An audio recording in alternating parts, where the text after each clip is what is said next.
Hello, my lovely friend, and welcome to the Soul Care Intuitive Podcast. I'm your host, Melinda Grubbs, and in this podcast, we're going to show you that you're not just ordinary, you're extraordinary. I never had any spiritual experiences as a child, and I did not discover my own psychic abilities until my late 30s. I love to share all that I have learned to show you that we all already have these skills inside of us, just screaming to be let loose. So if you're ready to awaken your soul, sit back, relax, and enjoy the ride. Hello and welcome to another episode of the Soul Care Intuitive Podcast. I'm really excited because I have my good friend Dominique Wright on the show today. She is an author, a quantum energy healer, and a total spiritual badass, and I'm so excited that she is here. Dominique, if you want to introduce yourself, say hello to the listeners, give a little history about what you do and how you came to be what you are today. Well, hello there. Thank you for having me. So, I'm Dominique Wright. I am an author of the book called Her Side of the Story, a psychically channeled untold novel of Catherine de Medici. It's about Catherine's life. And And can you tell us how you discovered that you were Catherine? well, yeah, I can. It's actually a pretty cool story. After I had gotten my very first my attunement, my Reiki master attunement, I started seeing and being a little bit more interested in healing my past lives. And this life actually came up from my husband was saying, I'm one morning, he was like, oh, it'd be cool to like explore my past lives. And I had gotten this flash of um, this past life of a knight who was protecting this queen. And Okay. Wow. It was like a movie, like nothing I had ever experienced before. And then I realized I was seeing my husband's past life, and I had shared that with him, and it hit him, and he was like, "Oh my gosh, yes!" Like I feel this. I was like, I don't know if this is real or not, but this is what You came up. resonated with it. Yes, and and then he walks out of the room, and I was like, "Wait, am I that am I that queen? Is that me? Oh my gosh." And then I started seeing this entire like lifetime unfolding. And then I Wow. started digging into trying to figure out who the queen was and who this knight was. I call him my guard. He was more of my personal bodyguard. Um, and he looked like a knight, it was all in the armor, looking all hot and stuff. So, So the and knight in that past life is your husband in this current life. yeah, Wow. Okay. yeah, it's I crazy. It's totally wild. cut you off though, so I'm just so fascinated by this story about how No, you're Catherine de Medici. uh, So if we want to backtrack and tell it, how did you get started? Did you always have psychic gifts? What led you to where you are today? oh, big old journey of pain. No, I'm just kidding. I Isn't think that a lot how? of us can relate to that. That's how I started my journey when, someone killed my father. So I think a lot of us can relate to that as well. Right. But I've always been psychic. Ever since I was little. I realize that now, you know. Okay. But when you're a kid, you think that everybody's the same as you. And then you start realizing as you're surrounded by other people that you're just not the same. And Right. so um when I was a child, I was called, you know, well, they would say things like, she has an over imagination or, something like that. And,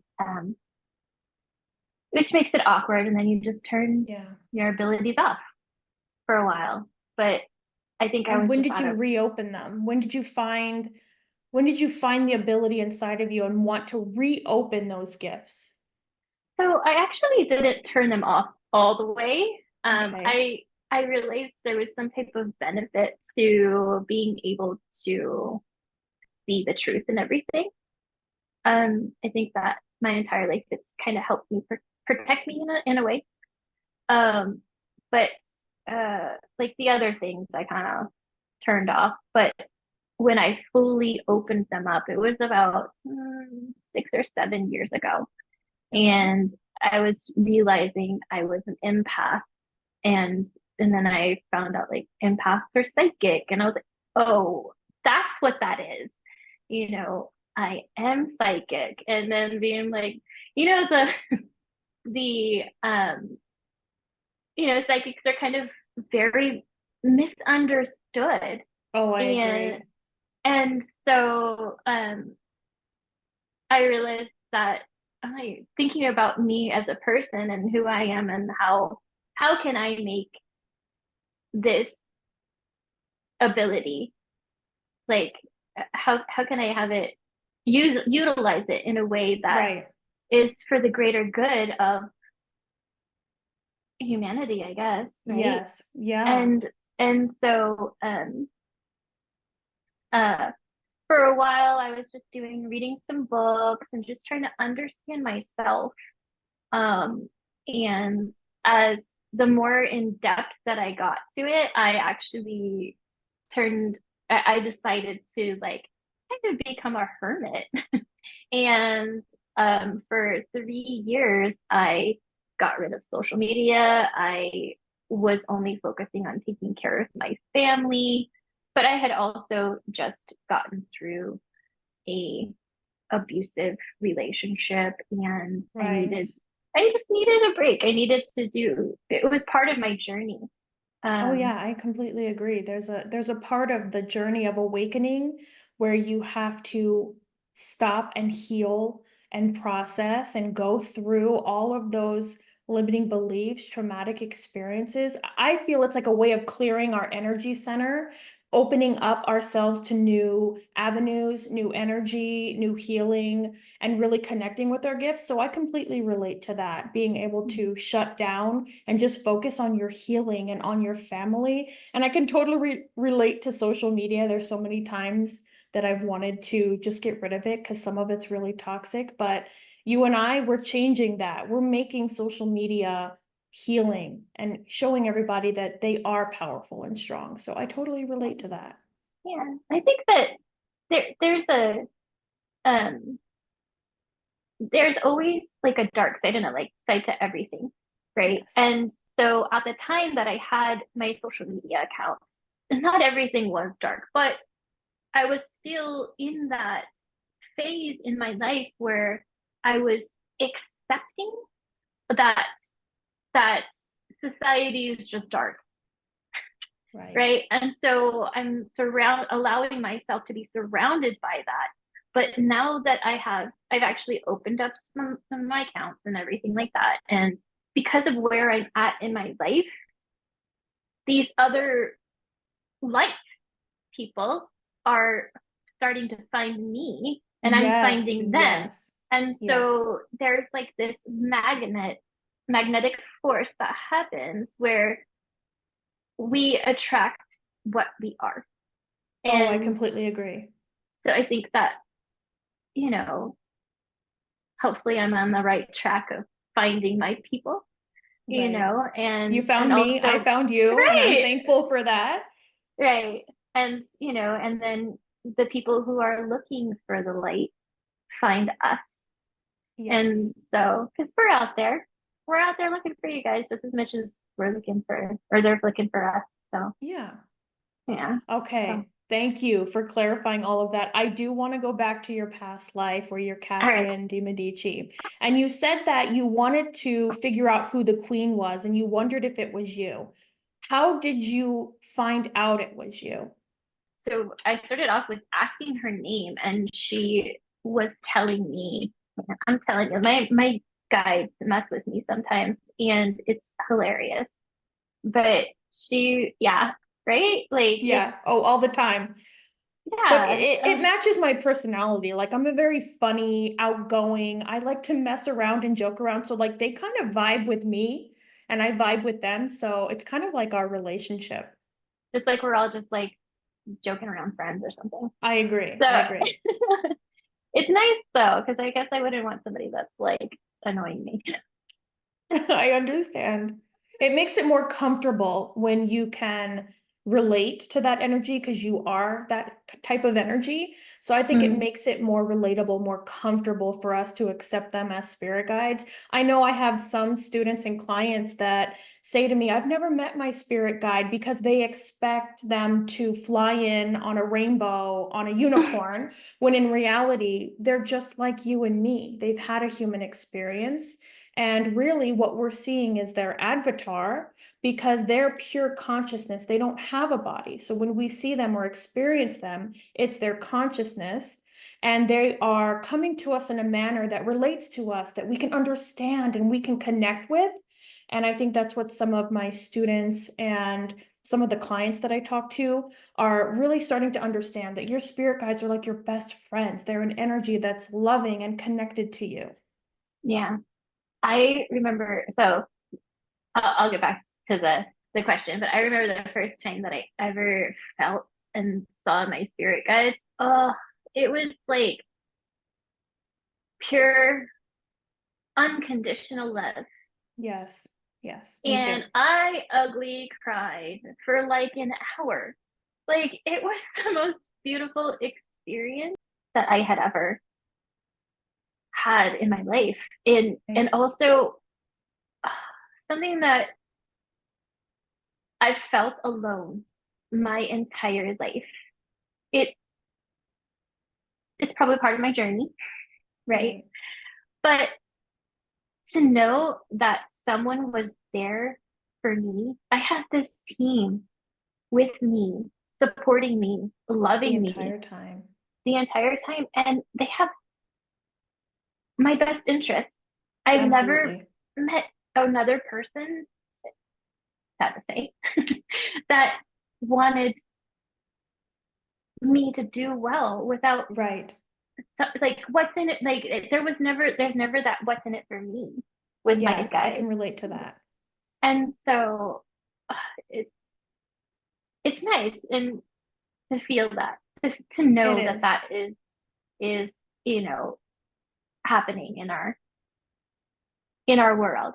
I And I think agree. that everybody should meet their guides. Everybody go meet your guides. Just do it. I Like, agree. Yes, I completely agree. Okay, so let's backtrack. You were saying that your guides were messing with you in regards to finding out that you were Catherine. yeah, so Catherine is actually one of my guides in my life right now because everything right now is me healing that lifetime. Right. So I think that's how I have such strong access to her and that connection with her. Is she's Right. like, she's here all the time. She's even here when I'm yelling at my husband. She's like, yeah, you get him. Oh, that is so wonderful. I love it. Anyway, I'm helping him heal, you guys. Yes. Well, you guys are So coming back together in this lifetime to yeah. heal that lifetime, to heal yourselves. I think that's really Mhm. beautiful. Yeah. But that's karma. I agree. So um but yeah, so I started off with doing self-hypnosis.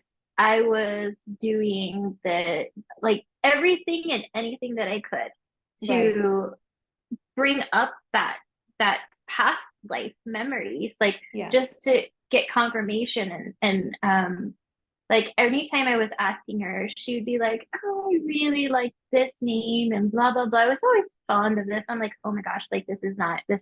And every time she would tell me, like I knew I could feel she was just messing with me. And so I asked my husband, and this went on for like 2 or 3 weeks. And Right. I'm getting frustrated at this point. And I asked my husband and if he could do a hypnosis, a Okay. self-hypnosis meditation that you listen to. I bought it from his name is Donald Curry, and he does like a past life regression self-hypnosis. He sells them. He's located in Canada. He's awesome. It's cool. But anyway, so he did it, and the name that he came up with was not. I was like, okay, well, this doesn't make sense. So I'm like googling like this because I have the timeline. I have this meme, and I knew where it was. I knew that it was Mm-hmm. in France. Like I'm doing like private investigation stuff that like just trying to figure this stuff out and not getting anything because the name she that he gave my husband, the past life Right. was Rosalind. So I'm looking up Queen Rosalind, blah blah blah blah blah. Nothing. I'm like, so finally I was like, can you just stop messing with me, please, and just tell me? And finally she said, I'm known as Catherine de Medici. Does And I'm like, Rosalind relate to anything? you'll see it in the book. Okay. Oh, I love that. Okay. Awesome. I love You'll that. you'll see what that is in the book. No, no. You're lying to me. And Right. our guides can't lie, right? Correct. So, They can mess and with us. They can be yeah, funny, but they cannot lie. I yeah. agree. And so I always ask just to confirm, and I asked her 3 times. Same thing. I'm known as Catherine de Medici, and I'm upstairs, and I'm like, I look her up, I see her face, and I'm like, oh, that's me. You felt it. That's me. Wow. And I walk downstairs and I tell my husband, and I'm like, I found out who the queen is. And And like, what did he say? What did he do? he's like, who is it? Who is it? And so I hold it up the picture and I hand it to him, and he's like, yeah. And I'm like, what?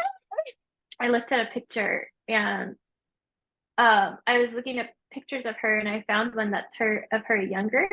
Like, because most of the stuff that's online, like, I think that the world has not done her any justice at all. Right.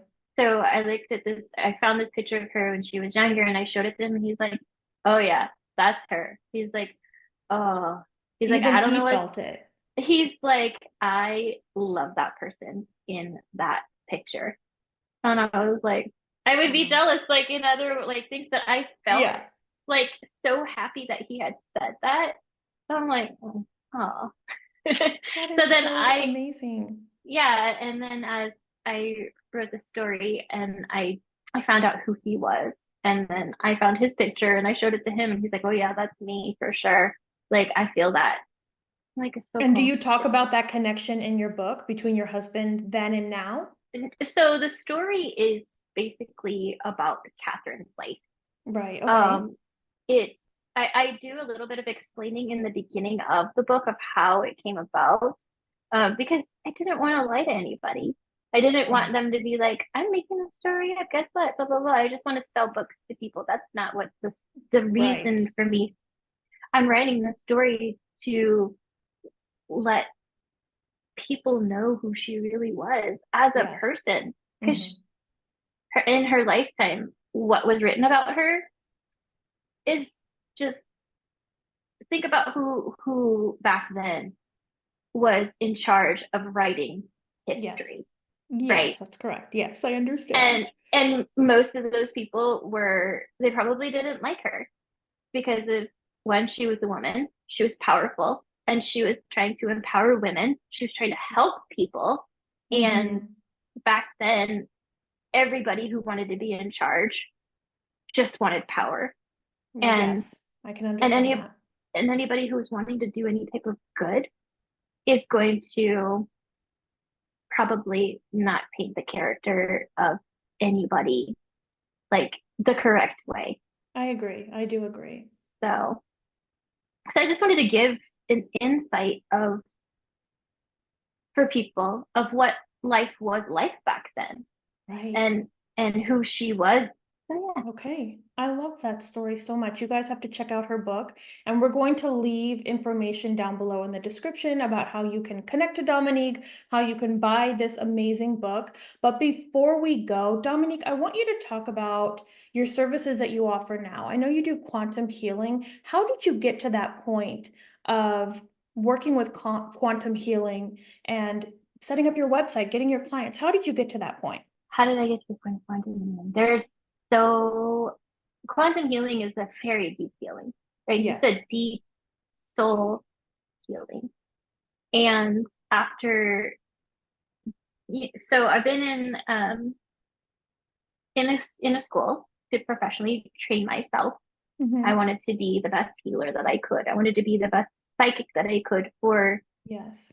anybody who wants help, and also for myself, Of right? course, of course. We are our best clients. I agree. We And are our best client, and we do need to yeah, heal ourselves. Yes. absolutely. Because I wouldn't be able to take care of people the way that I want to if I didn't take care of myself first. Oh, I agree. Absolutely. Quantum healing, that I decided to get into that because I don't believe in I mean, I believe in surface healing, but I also believe that our problems can can be healed when we find that deeper surface, and we start working from the inside out Yes. instead of from the outside in. Yes. I'm a total advocate of that as well. And so, yay. That's why we're Yes. friends. Yes. I have experienced the quantum healing with you, Dominique, and it was wonderful. We have exchanged readings and services, and you are just absolutely wonderful. Can you share your website or how the listeners can get a hold of you, book your services, and find your book? My book is on Amazon, and you can Google it, by my name. Okay, and we'll link it down below as well. Yeah, yeah. And I on my website, my book is on there as well. I do have like a little links on there where it says like book a session with me, and then there's a section on there that says my book. Okay. My website is actually my name. It is dominiquewright.com. Easy to find me. And so yeah, I have different types of healings or sessions that they can choose from. But they're also welcome to email me anytime. I do have my email address listed on my website. Okay. And Amazing. if if they ever have any questions on what type of session to book with me, they're welcome to. Okay, well, thank you so much for coming on my podcast. I'm so excited to have you as a guest. And you, the listeners, thank you so much for tuning into this episode of the Soul Care Intuitive podcast. If you prefer to watch it on video with subtitles and closed captioning, I have this same podcast on YouTube and I'll link it down below. If you are on YouTube, I have it on Apple Podcasts and I will link that down below. The way to get a hold of me, my website, everything is in the description. Thank you again, and I'll see you in the next episode. Thank you for joining us, Dominique. Thank you for having me.